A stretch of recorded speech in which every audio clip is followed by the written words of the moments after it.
Welcome to 502 Conversations. I'm Brian Kirby, and my guest today is Jonathan Jarry. Jonathan, how are you doing today? I'm well. How are you, Brian? I'm well. Thank you so much for being here, and I have a bio on you. It is quite extensive, but I'm going to go through it you are an expert in certain areas, so I like to get that information out there because All right. there can be a lack of respect for expertise sometimes, so I just like to give the credentials if that's all right. Jonathan Jarry is a science communicator with the McGill Office for Science and Society, dedicated to separating sense from nonsense on the scientific stage. He is a biological scientist with a bachelor's degree in biochemistry and a master's degree in molecular biology. He brings his experience in cancer research, human genetics, rehabilitation research, and forensic biology to the work he does for the public. He was the creator, writer, and host of the YouTube show Cracked Science, which used a late-night deep dive format to debunk pseudoscience and denounce bad science. With cardiologist Dr. Christopher Labos, he co-hosts the award-winning medical podcast, The Body of Evidence, which aims to contextualize findings in the realm of health research and answer the public's most pressing questions about the biomedical sciences while also being funny and entertaining. And nothing says humor more than the biomedical sciences. Is that correct? Indeed, And indeed. I hear you guys are working on a screenplay for a romantic comedy. Is that true? I can neither confirm nor deny, Brian. It's still, we're negotiating with the studios, so I can't say too much about it. I do thank you for being here. We bumped into each other briefly a couple of years ago. I don't know if you recall. We sat next to each other at a buffet. So I'm thankful. Perhaps, yes. I remember. All right. But I want to talk to you about your work at Office for Science and Society. But first, something new did just happen. So can you tell me about the Yes. Science Up First social media? Is that the full title, Science Up First social media? Yeah, it's just science up first. So basically, as you may have noticed, and as I'm sure your viewers have noticed as well, there's been what has been referred to as an infodemic, an epidemic of misinformation and disinformation during the COVID-19 pandemic. There's a lot of lies and falsehoods and misinterpretations and myths that are being spread about COVID-19, about the measures that we're taking against COVID-19, about the vaccines themselves. And a lot of us in Canada we're already doing science communication to try and sort of push back against this misinformation. But we're all doing our thing in our little corner of this very vast country that we live in. And so now many of us have come together under this umbrella, which is essentially a national coalition called Science Up First. And our goal really is to push back on a national level against this misinformation, focusing first on the COVID-19 vaccines. But hopefully this initiative can exist in perpetuity and continue to address a lot of misinformation in the realm of the biomedical sciences moving forward. And so basically we have an account. It's at Science Up First. We also have a hashtag, hashtag Science Up First. We're on Twitter, we are on Facebook, and we're on Instagram. And we want to share good evidence-based content about science in general, but about COVID-19 specifically. And we're trying as best as we can to make sure a lot of our content is available both in English and in French because we're a bilingual country, and that it is accessible for people who have sensory impairments, for example.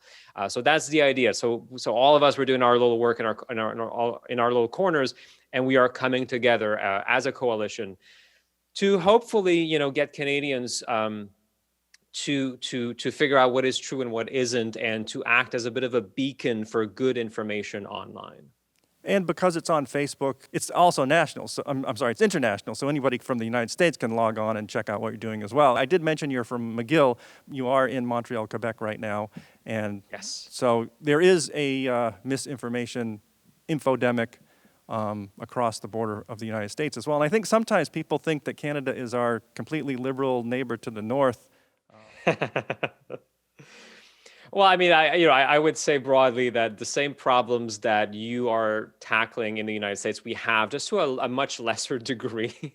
I mean, we do have misinformation, we do have conspiracy theorists, we have anti-vaccination groups, we have all of these things. They're just not as shot up with testosterone as they seem to be in the United States. But yeah, we have these issues, and we do have to push back against these falsehoods, these lies, and these myths.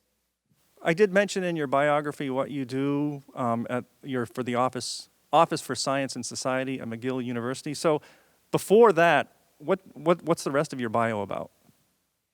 So I've had a very interesting and complicated path through academia and through science. Essentially, I got a master's degree in molecular biology. My goal was to work in forensic biology, so using DNA to catch criminals, essentially. Before I could get a job in that particular field, I ended up working for 2 years in a molecular diagnostics laboratory, which uses pretty much the same kind of technology, but uses it to diagnose patients with certain forms of cancer, for example, to also inform the prognosis of patients. So how well are they going to do depending on what mutation they have in a particular cancer tumor, for example, and also to help oncologists decide on the best treatment. So I worked for 2 years this. Then I got a job working in forensic biology. I did not like it. Actually, what I like about science is when I can bring science to the people, and it's that connection between, science helping people that really makes a difference for me. And so, unfortunately, the work that I was doing was not like that. It was very routine, very repetitive, and very much detached from the end point or the outcome of it. So I ended up going back into molecular diagnostics, really enjoying it. Decided that I wanted to become the director of a laboratory of molecular diagnostics, but I needed a PhD, and so I went back to school. I started a PhD in human genetics, and after 3 years, I became very disenchanted by what I was seeing. And this was around the same time as, people might remember the reproducibility crisis in scientific research. I was really hitting the mainstream media, this idea that a lot of the research that was being published in scientific journals could not be reproduced. So a different team of scientists would try to reproduce, published results, and they would find out that, no, that's not what we're getting on our end. What is going on? And this started in, we were hearing a lot about it in psychology, but it was also in genetics before that. And so, I did witness, these kinds of things happening when I was a PhD student. And so I couldn't see myself graduating from that lab. And so I quit the PhD program. And I was a little, left to wonder, well, what am I going to do now? And I was always drawn to teaching and to education. And I wanted people to have a better and more accurate understanding of what scientific research can do and what it can accomplish. And the fact that it is, after all, it's a human enterprise. It's a human thing that we do. And so it is flawed in all the other ways that we work as humans. So I started a blog. I started a public science blog to try and disentangle good science from bad science, from pseudoscience, things that look like science, but that really are not scientific. And that led to a podcast, and that led to making videos, and that it really picked up. And eventually I got to join the McGill Office for Science and Society, and they have been doing exactly this kind of work for over 20 years now. It started as this very unique endeavor at McGill University. So it's not part of the PR department at all. The goal of our office is not to simply publicize the work that is being done at McGill, but rather to offer an objective, as much as we can be objective, an objective perspective on scientific questions that the public has, and to specifically denounce pseudoscience and to explain to people, this thing over there, yeah, that's not scientific, and here's why. That's kind of a great intro to this entire conversation we're going to have.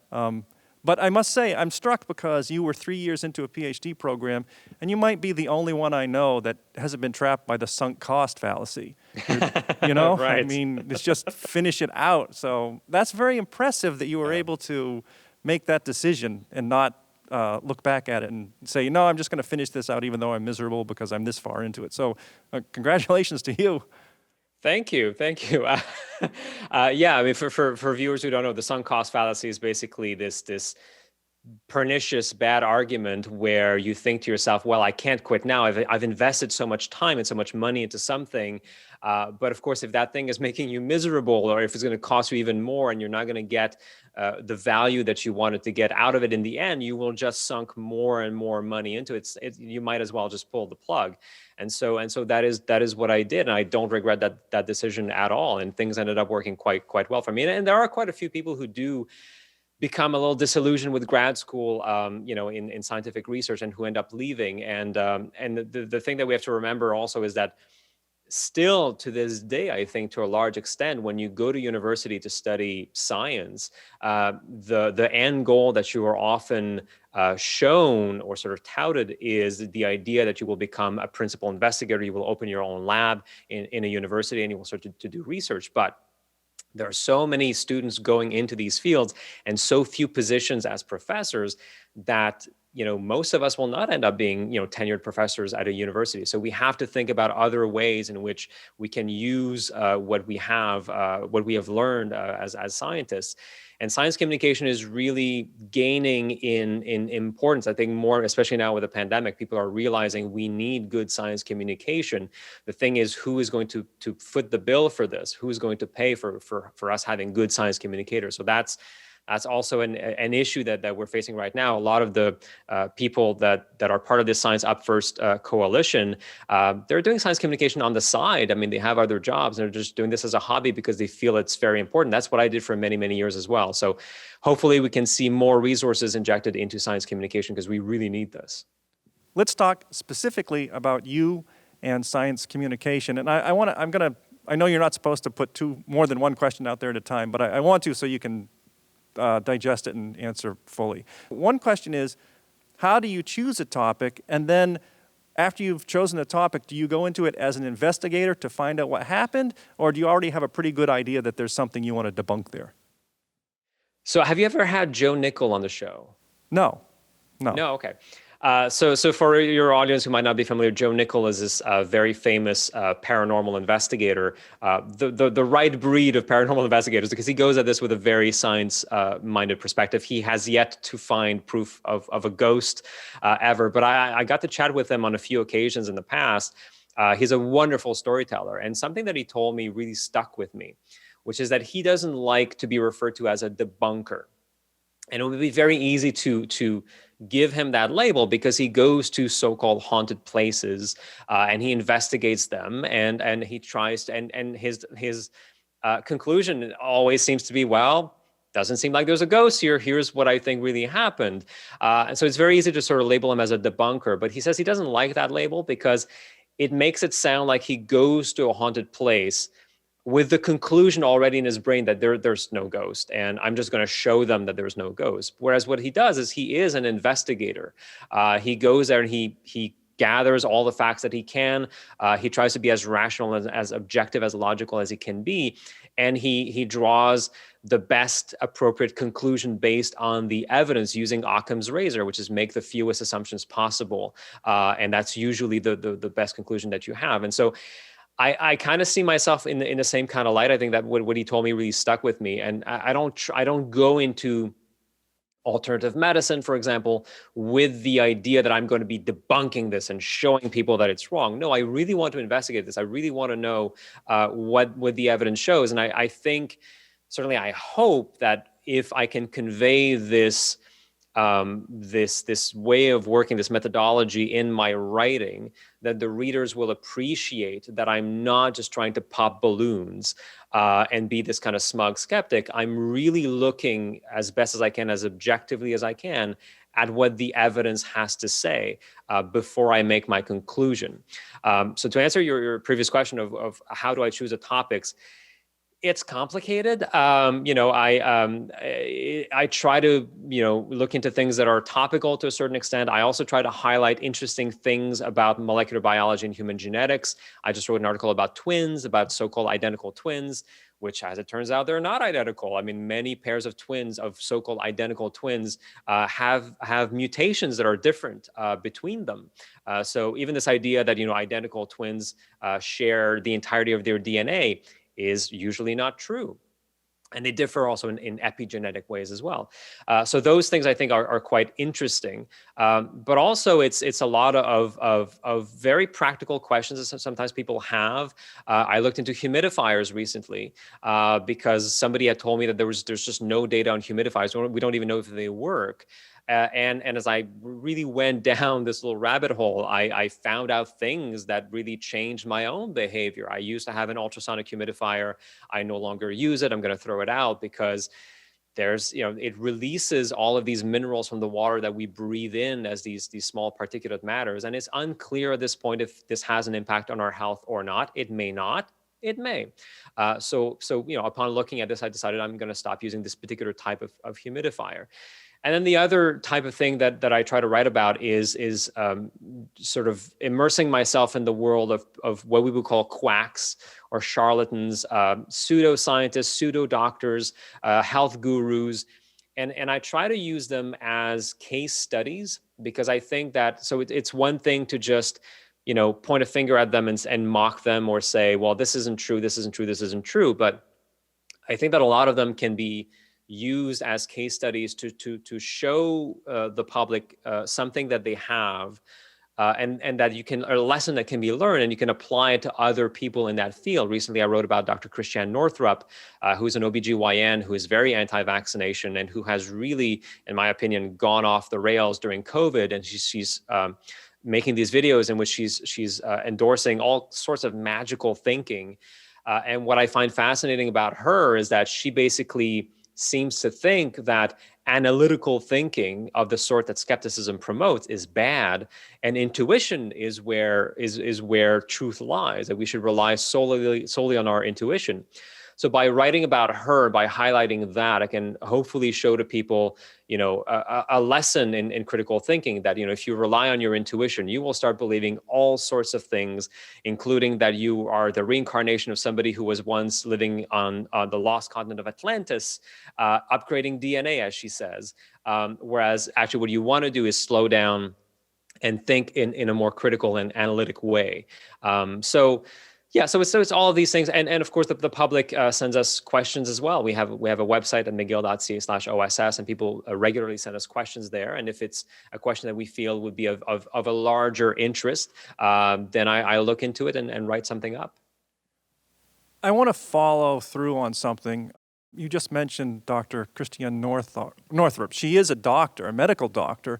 Yeah. As a lay person looking at science communication, I see this Dr. Christiane Northrup. I see Dr. Andrew Kaufman, who you also wrote about. I don't know if the medical medium is an actual doctor or not. He is not. As far as I can tell, he's not. All right, so let's talk about all three of those. Well, actually, two are doctors. So they're scientists, sort of, right? They have MDs at least. And it can be confusing for the public to see that. So just for the record, the medical medium is neither a doctor or a scientist. He's just a guy who started having allegedly visions of a spirit from the future. But you're right, Christiane Northrup has a medical degree. Andrew Kaufman has a medical degree. He's a psychiatrist. He has testified in court before. And so we are seeing, and there's Zach Bush as well that I'm going to be writing about very soon. So we are seeing these medical doctors who are going against the grain, and they have Let me interrupt. I got to interrupt just 1 second because we've mentioned these names. Maybe you can tell me what you mean by going against the grain, because I'm a bit familiar with it from your writing and other things. But what are you talking about here? Give me a little bit of background. Sure.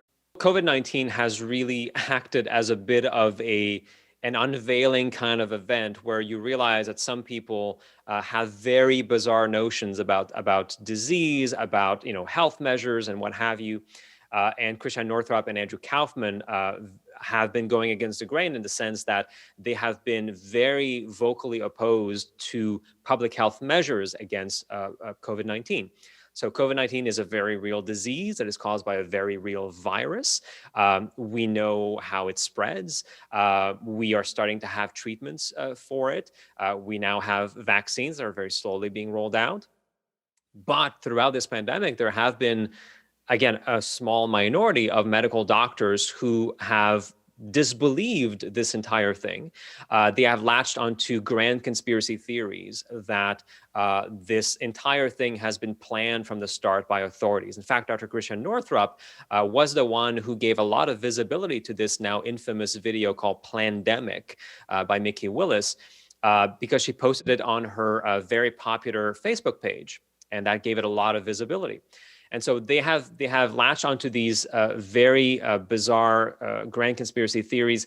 Dr. Northrup, for example, has said that the vaccines will have artificial intelligence in them that will somehow fuse with our DNA. I mean, I've heard the theory that there are microchips in the vaccine, which is not true. But she took it to another level by claiming that there's artificial intelligence in this, and it's going to alter our DNA. Andrew Kaufman, regularly goes to grocery stores with a bunch of people in Syracuse, New York, and they walk in without a mask to make a point that the virus does not exist. And that they're going to be fine, and that the mask wearing, this is all part of a ploy by the government to essentially domesticate us and to get us to be more submissive toward governmental authority and those kinds of things. And it's very disappointing. And we also saw the frontline doctors, right, who did this press conference claiming that there's nothing to this virus, and the public health measures are dictatorial, basically. But what we have to remember is that these are a minority. And you were mentioning that I'm the co-host of a podcast. We recently did an episode about expertise. And that's exactly the thing that we discuss is how difficult it is becoming for somebody who's not an expert at something to figure out what is really true and what isn't.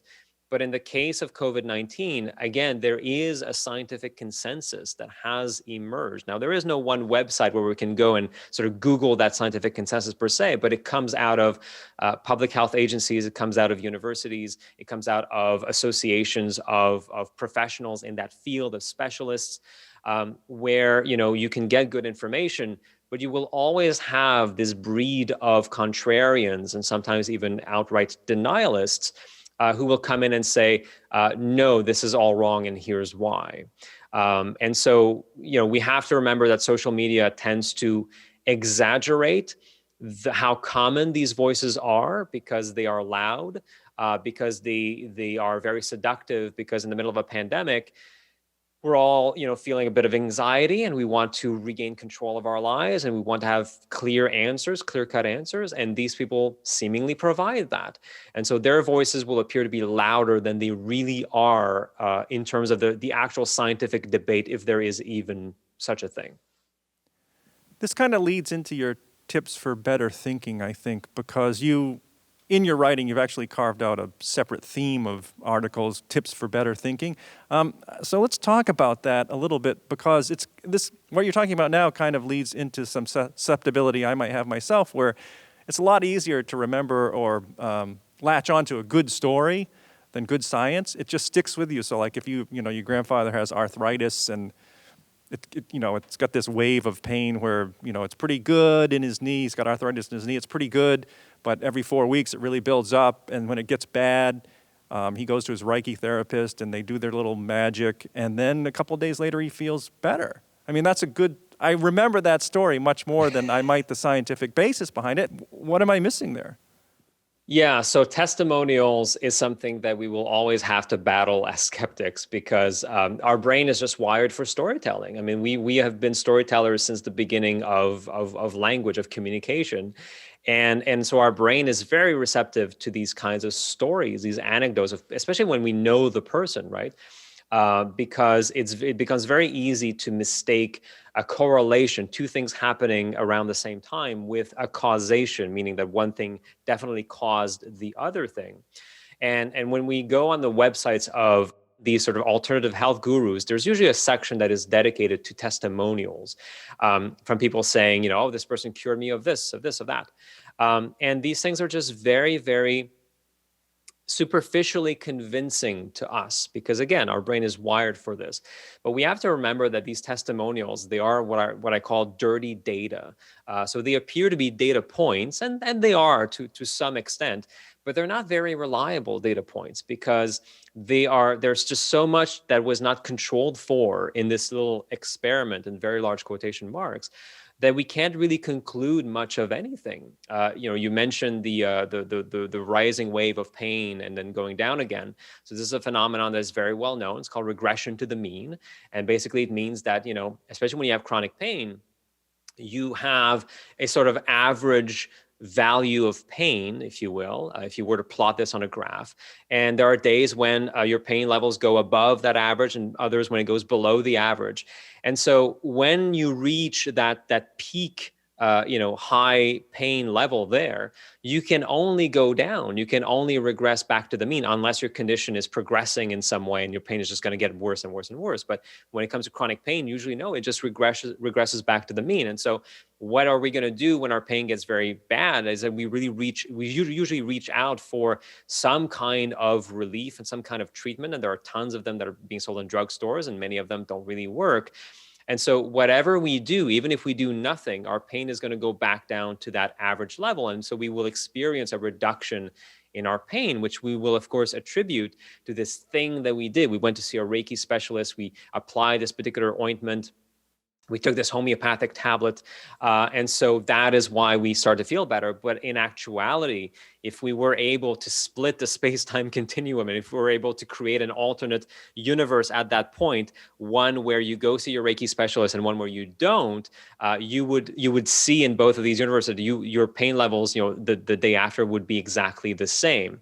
Now, of course, we can't do these large physics experiments where we're splitting reality into two. But what we can do is we can do something that approximates this, which is a randomized clinical trial. And this is when you take a whole bunch of people and you split them in the simplest way possible. You split them into two groups of people who are roughly the same, and you can measure, to make sure that they are roughly the same kinds of people. And then to one of them, you give the particular treatment that you're hoping will work. And to the other one, you give something that looks like that treatment, but that is actually inert, what we call a placebo. And then you follow them through time and you compare those two groups and you see if the treatment really did work better than the non-treatment, looks like a treatment, but really is not a treatment. And if it does, then you have data that supports the use of this particular treatment as being better than placebo. So that is the way in which we go around this issue of relying on testimonials, which again are just very unreliable, by removing as many variables as we can from the equation to make sure that in the end, pretty much the only thing left is treatment or no treatment. As a lay person, if I want to get more information, I'm reading a science journalist and I want to go beyond the headline or beyond the story. Usually if it's online, at least you can click links to the study. Right. Now, you might not be able to read it as a lay person, but are there any telltale signs of what I would know is a good study versus a bad study? So this for the is lay tough. person, for the lay person. Yeah, I know. It's very difficult.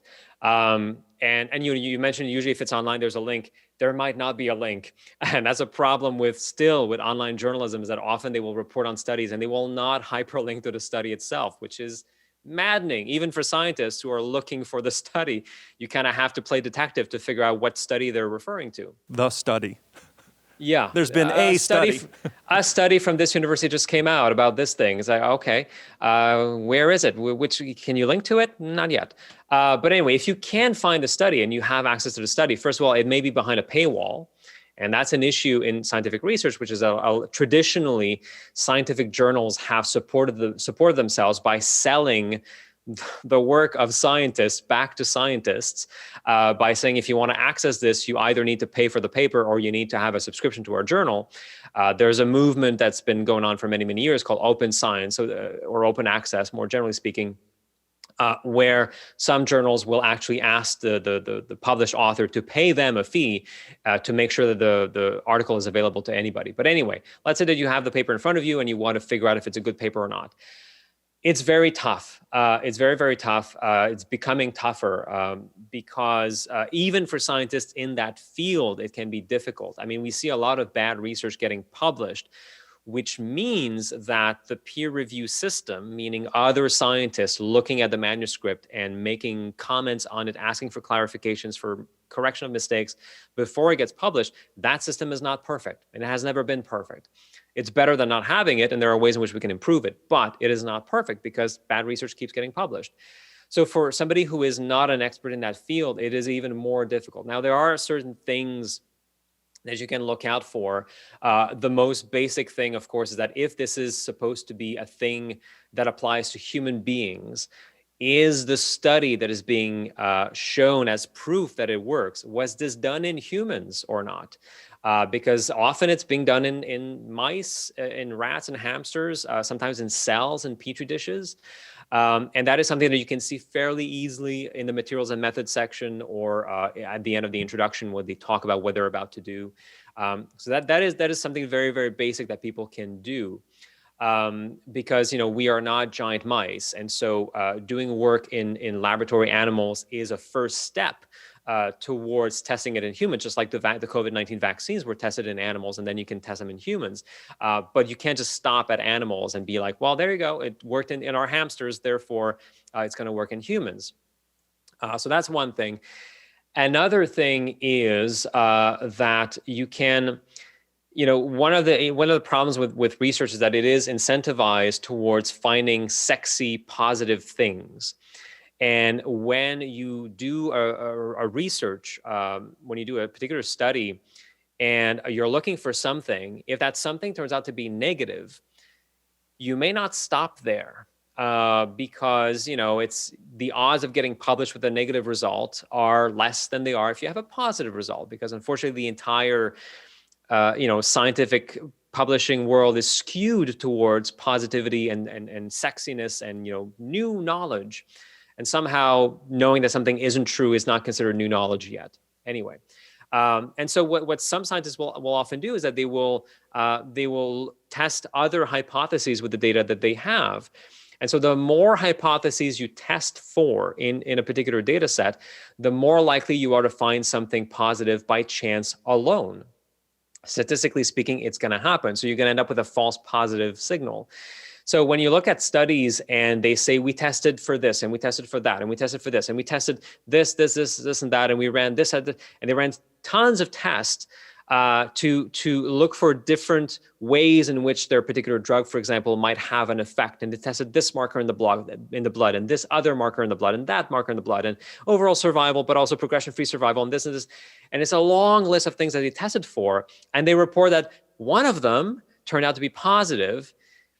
You might want to be skeptical. It doesn't mean that it's not true, but again, the more you test for things, the more likely you are to stumble upon something that is just a false positive. So that's another thing. And another thing that I would say also is, and we're seeing this a lot during COVID, is that the paper is not even out yet, right? But there's a press release, and the press release is telling us, hey, this is what we found. As we're recording this, there was a press release a few days ago out of Montreal for a game-changing treatment against COVID-19 called colchicine. It's an old drug, anti-inflammatory, and apparently they got the results of the trial, and it does miracles. But the paper isn't out. We don't even have a preprint. It's just a press release. And so at that point, for me, what I do and what I encourage other people to do is to just say, I don't have an opinion about this. I don't know. They could be putting their best foot forward in the press release. That's usually the purpose of a press release. Until I see the data, I don't have an opinion on this. So I think it is okay to say, I don't know yet. I'm going to refrain from passing judgment. I'm going to refrain from having an opinion if I don't need to, and just wait to see where the chips may fall. There are two things that you just mentioned that are concerning, I think, even as a layperson. One is positive results are sexy, when actually negative results are important too. You probably didn't see it. I did have Dr. Howard Bachner on, editor-in-chief of JAM, and we talked about the importance of null studies and publishing them, because you're saying so much gets published, but in his journal, I think only 4% of articles make it. So I kind of devil's advocated him and say, well, why publish a null study then? And we talked about that. So that is important. I'm surprised that in the academy, it's not viewed as just as important. And the other thing is, it's also surprising that if you're a scientist or a professional, if your hypothesis is not conclusive, positive, or you can't support your hypothesis, you start a new one after you've done all the research. So that, So basically, what I mean, it's there are ways in which the second thing of sort of going through your data and trying to find something interesting. There's a way in which this is perfectly fine, because you can find something, a preliminary result that will generate a new hypothesis that you will then test specifically. Right? You can say, we got this data set, we went through it, we tested a whole bunch of things. This thing came out, it was positive. Oh, that's interesting. Now, you should not conclude anything with that. And two, I think often enough, it sounds like scientists are concluding something based on this, or then it gets spread into the general population. And then journalists pick up on it, and then it sounds like it's a conclusion, but it's not. But that result in and of itself is interesting enough to generate a hypothesis.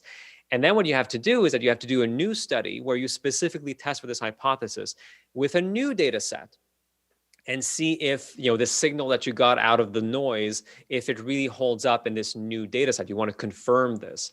So that is perfectly fine. That is valid science. What is not is when you started a study and you wanted to test this one thing, but then when you publish it, you kind of put that thing aside and you report on a different thing that you were not supposed to be testing for, and you act as if that was your hypothesis all along. That unfortunately does happen. And the problem again is that, scientific research it's a human enterprise, and it's done within a certain system where, people are incentivized in certain ways. And whenever you incentivize people, you have to be very careful about the kinds of incentives that you are using, because it may lead to results that are not, optimal. So, for example, in scientific research, if you want to become a tenured professor, there are certain things that university committees will look at and that will play in your favor. And so the more publications you have, the better it is. The more you've published in journals that have a very high standing, the better it reflects on you. And unfortunately, these incentives, which may look fine on the surface, it's a sign of productivity and of importance. They're not great incentives, because, publishing a lot of papers is not necessarily good. I mean, sometimes you may want to publish one very strong paper rather than splitting your data into 3 different papers that are not particularly good, or just churning out subpar studies just to feed the academic publishing business. So, so that's the issue, is that there are these incentives, and these problems have been known for a long time. And there have been improvements to the system made over time, and there will continue to be improvements made over time. And I'm very optimistic, based on younger researchers that I see that are taking to social media to denounce these things, that are working on better frameworks in which to do research that is not incentivized in this particular way. So I think that because again, we're all humans, I think that researchers are slowly moving into doing better and better scientific research. That does not mean that we take science and we just put it in the garbage bag. Absolutely not. It's just that the way in which we're doing science right now is not optimal, because it's a human activity. And we're just getting better and better at making sure that it is done in a more and more rigorous way, that we live up more and more to these ideals that we have set for ourselves in science. You mentioned earlier about people latching on, and I can't remember what the term was you used for Dr. Andrew Kaufman and Christiane Northrup, where they're on the fringe and they're disagreeing with the consensus. But there can be legitimate disagreement between scientists. I know hydroxychloroquine probably wasn't one of those, but it did get a big, the reason I mention that is because it did generate a lot of research. But as we look back on it, I think Didier Raoult has been, he's had an ethics violation. He has to appear before his board. Some people were heavily invested in hydroxychloroquine to the point where one doctor had said, I gave it to my entire community and 90% of them don't suffer any consequences of COVID, that kind of thing. And so that generated a lot of research back and forth. And that was really confusing, I think, for the public, because some people want it to be true, first of all, right? Because it would be so great if something could come out that was positive.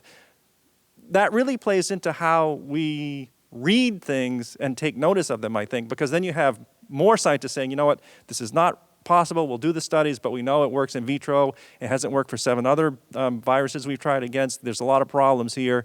That just bounces off a lot of people. So would you consider that a legitimate disagreement between scientists, or could you give me an example?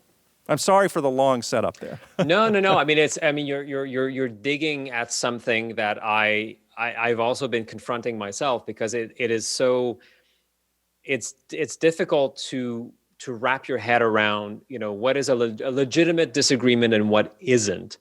And what is happening is that these kinds of debates used to happen in the ivory tower of academia, right? They used to happen in scientific journals that nobody reads except for the people in that particular field. They used to happen in academic conferences where, again, only the people who are in that field, they go there.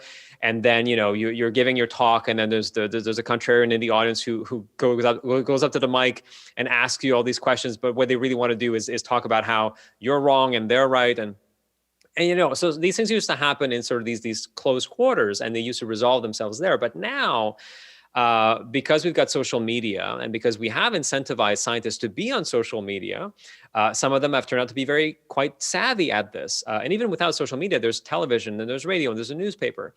And so there are people who I think they enjoy the idea of being contrarians. I think it's part of their temperament, their personality. And they enjoy getting the kind of branding and the exposure that they get in the media, and the traditional media and social media, they play into this as well. And so these debates, which were perhaps easier to recognize as being false debates in a sense in academia, now they're on the public square. And now everybody has to sort of take position on this, because we're all in this together. We're all in the middle of this pandemic. And so we want to know, what is going on and what is real and what isn't, and what's a good treatment and what isn't. Now, the other thing also is that I'm not a medical doctor, but I know that medical doctors have been pretty desperate for any kind of treatment. And so when somebody comes along and says, hey, I did a study, I found something, this is going to be revolutionary. A lot of medical doctors are going to be like, well, let's try this, because, we need something. And that's where hydroxychloroquine came into play. But the thing is that when the study comes out, when so many holes are being, when the entire study gets deconstructed by experts and shown to not be very good, you have to realize, well, that's not a good piece of evidence in favor of this. And then when the person doubles down, and then when you start to see other independent studies being done that arrive at a very different result, you kind of have to go, well, I guess this didn't pan out. I would just be, as a layperson, I would encourage people to just be skeptical of contrarians in general. And I'm not saying that, we should just be sheep and we should just take in the scientific consensus, whatever that means. But we have to be careful with these sort of loudmouth contrarians who take to social media, who are quoted in the media a lot, because there's a temperament that really feeds off of that. I'm going to be rebellious. I'm going to go against the grain. I'm going to be the next Galileo. It's a well-known trope in the skeptical world, the Galileo gambit, right? Oh, they all laughed at Galileo, but it turns out he was right. He was a genius. Yeah, but they laughed at a bunch of other people who turned out to be wrong as well. So I think that these debates are helpful in academia. They have to happen.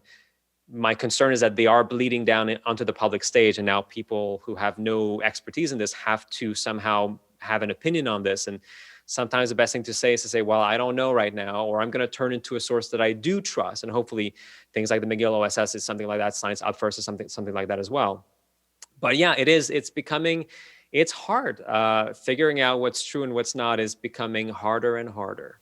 Following along with your tips to critical thinking, you've written several articles on that, but what are the three things, if there are three things, that you think we're most susceptible to? Well, I think that confirmation bias is routinely quoted as being the number one bias in the human brain, right? And it's this predilection for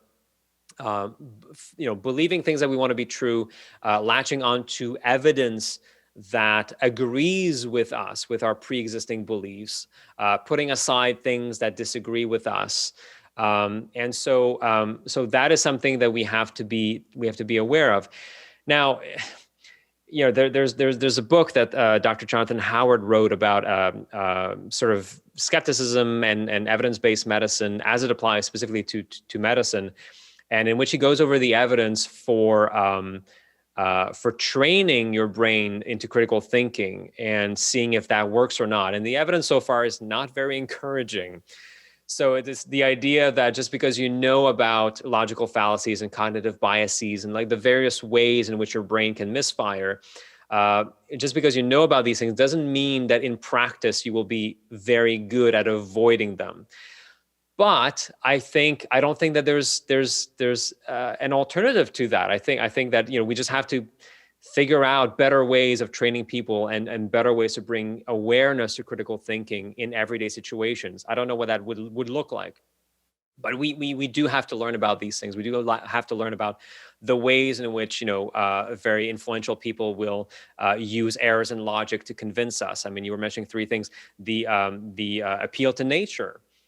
Is a very big one in the alternative health space, right? This idea that just because something is called natural, it must be good for you and it must not be toxic in any way. That is extremely pervasive. I mean, the entire alternative health infrastructure is built on this fallacious argument.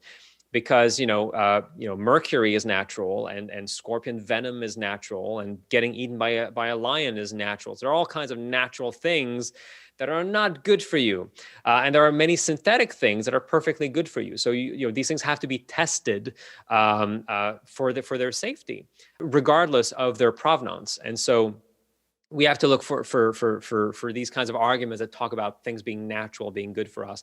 And the other thing also in alternative medicine is the appeal to antiquity. Just because something is very old, has been used for a very long time, doesn't mean that it's necessarily good or that it works. I mean, we used to do bloodletting for hundreds of years, and by and large, this has stopped because it doesn't work. But just because something was done for a very long time, it doesn't necessarily imply that it actually works. It just means that there was nothing else around and people thought that it was working. But these things have to be rigorously tested. So confirmation bias, appeal to nature, and appeal to antiquity are some of the big ones in the health pseudosciences. I want to ask you about science journalism versus science communication, because on this medium topic, I was just recently listening to a podcast about what's the harm in mediums, and oddly, the host of the show, before the interview, which was obviously the intro was taped after the interview because it never would have gone forth, and I'll explain why. She she represents herself as a science journalist. It's a big science podcast, couple of names in there. And when they were talking about mediums, I just want to tell you what this science journalist said in the preamble to the discussion. A friend of our family is facing a serious health crisis right now, and the outcome's uncertain, which worries us all. She says she's been going to see a medium. And this medium says she is trained in interdimensional communications. And our friend says that this medium has offered her hope, that she has benevolent caretakers in this life and in the next one, and as a result, she feels better about what's going to happen no matter what the outcome. So if this self-described medium can give her some reassurance by suggesting she can tap into some information elsewhere in the universe that is unavailable to the rest of us, I don't see the harm in that if she helps my friend through it. In fact, maybe it's a good idea. I kind of paraphrased it there. Okay? But that's sounds like something I've heard before. But that's coming from someone that represents as a science journalist at a science podcast, as a preamble to someone that's just about to speak about what the harm is and all what goes on with mediums. I'm a lay person, right?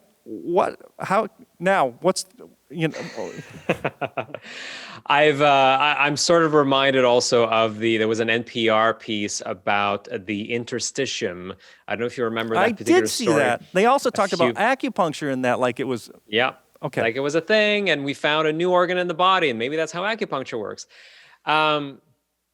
And they are science journalists. That is their gig. Yeah. So here's the thing. So science journalists are not necessarily scientists. In fact, most of them, I would wager, are not. Don't have a particular science training. They're just on the beat of science, and they talk about science. some of them may not be trained to recognize, pseudoscience and, what we already know about mediumship and channelers and all that kind of stuff. And so they're kind of going into these stories as very, very fresh and very, bushy-tailed and doe-eyed, and they just don't know. And so they look at this from a very superficial perspective, and they think, well, what's the possible harm? I mean, if it makes them feel a little bit better, then that's great. Whereas those of us in the skeptical movement who are aware of these things, we know that these people, they prey on people who are very vulnerable, and they just grab their money from them. Such as someone with a terminal illness that doesn't know what the outcome will be. Exactly. And somebody like the medical medium, for example, I mean, I listen to a lot of his radio shows in which he sounds to me, that's my opinion, like he's diagnosing people with medical conditions, which he's not allowed to do because he's not a medical doctor. And he's telling them, oh, you got Epstein-Barr virus. It's always Epstein-Barr virus. And here's what you need to drink more celery juice, or you need to take this particular vitamin. And this is this is a phone consultation when you see what's going on? He's not seeing these people, he's just talking to them? It's on the phone. I mean, Andrew Kaufman is doing something very similar in his little webcasts where people write in questions, and they talk about their medical history and their symptoms, and he seemingly diagnoses them. It sounds to me like you have this thing, and here's what I would do. And there's a cottage industry of these alternative health gurus and naturopaths and what have you. I mean, Andrew Kaufman is a real doctor, but he's a psychiatrist, and he sounds more like a naturopath these days than an actual medical doctor. There's a cottage industry of these people who are, because there are so many desperate people who feel they've been let down by medicine, who turn to these people and they send them, questions about their health. And these people, again, they skate the line of diagnosing them without seeing them and giving them a prescription, essentially. And so that's what the medical medium does. It's a call-in radio show, and people call in with, how they're feeling and their symptoms and their clinical signs. And he says, well, it sounds to me like spirit tells me that what you have is Epstein-Barr virus, and you need to take this particular form of this particular vitamin. So yeah, that's the thing. To answer your earlier question about science communicators and science journalists, I haven't looked at the definitions of these terms specifically, but my impression of the difference is that a science journalist tends to be more detached and objective and rely on interviews with other people, whereas a science communicator can more often explain things on their own. Like, I'm a scientist and a science communicator, and so I don't have to rely on interviewing other people to explain what PCR is, for example, what DNA is, what a protein is. So I can just communicate these things on my own and make them more digestible. Now, I have reached out to other people in some of my articles that I've written because I felt like I was outside my area of expertise. And so I wanted to get an outside perspective on this and to get help. And so in these cases, I act more like a science journalist and a science communicator. But that's the thing, is that if you're not proficient in scientific skepticism, if you don't know this terrain very well, these stories of medical mediums and whatnot, they appear like human interest stories. And even if you're a science journalist, you may think to yourself, well, what's the harm? And you may not know what the harm is. You may also have your own particular beliefs that are coloring your interpretation of these things. That's always a possibility. But I think that's what it is. It might be a lack of familiarity with how exploitative these people can be. I have reached out to a few journalists privately over the years to let them know that their piece was ill-judged and to give them better information. And so that is something that I always encourage people to do, is if you see a story like this that is poorly framed because the journalist was not aware of all the harm that can be done, you can reach out to them and say, hey, I saw your piece, just wanted to let you know this is why it came off the wrong way, and here's some information you may want to have in the future when you decide to cover this topic again.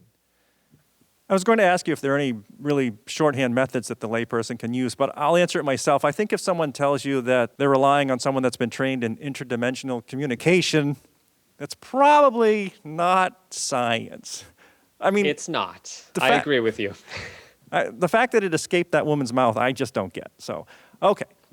Speaking of the medical medium, though, what's your FDA, FTC equivalent in Canada? Because I can't imagine that you can be doing that on air and not get shut down immediately. Yeah, I don't know. There is somebody who's more aware of the regulatory affairs having to do with alternative medicine in Canada. That's Ryan Armstrong with Bad Science Watch. So maybe you can have him on the show. But it's tough because also a lot of this is under the purview of the medical colleges. Right? If you're practicing medicine without a license, it is up to the people who regulate medicine to come after you and say, hey, you can't do this. But what I've heard over the years is that unfortunately these colleges are understaffed and they have to deal with actual, bad actions on the part of actual medical doctors. And so they don't typically go after naturopaths and these kinds of alternative health gurus who are practicing outside of their scope of practice if they have one, or who are essentially playing doctors. So that's unfortunately the situation that we find ourselves in, is that there are so many ways in which you can survive as a health guru and essentially practice medicine without a license without getting caught for a very long time, because the regulatory infrastructure is not, in many places is not strong enough so that they'll come after you. So caveat emptor, like it's up to the consumer to be very skeptical and aware that there are these kinds of predatory people out there, and sometimes just self-deluded gurus out there who want to sell you all kinds of things. And so if you don't want to fall for that, take a minute, think for yourself, go look for good expert information on reliable government websites, university websites, big science communication websites, because there's a lot of charlatans and questionable characters in that space, unfortunately. Jonathan Jarry, science communicator from McGill Office for Science and Society. If anyone is interested in following up on a lot of this stuff, please, they do have a newsletter that you can subscribe to. It'll come to your inbox, email inbox every Saturday. Check out the body of evidence. It is funny. I know I made a little joke there, oddly. And the music is great. I don't know who's writing your music, but they really have the... I'm a trained musician myself, so when they go to the 4 minor, when they're trying to make a point, they bring home the emotion behind the lyric. So I think that's great. And your newest venture is, once again? So I'm part of this national coalition. It's called Science Up First. So you can just search for Science Up First, one word, either on Twitter, on Facebook, or on Instagram, or go to the website scienceupfirst.com. And that also will be a resource, specifically COVID-19 right now, but hopefully it'll continue on after this. Indeed. Okay, Jonathan Jarry, once again, I thank you so much. I'm Brian Kirby. This has been 502 Conversations. Thank you.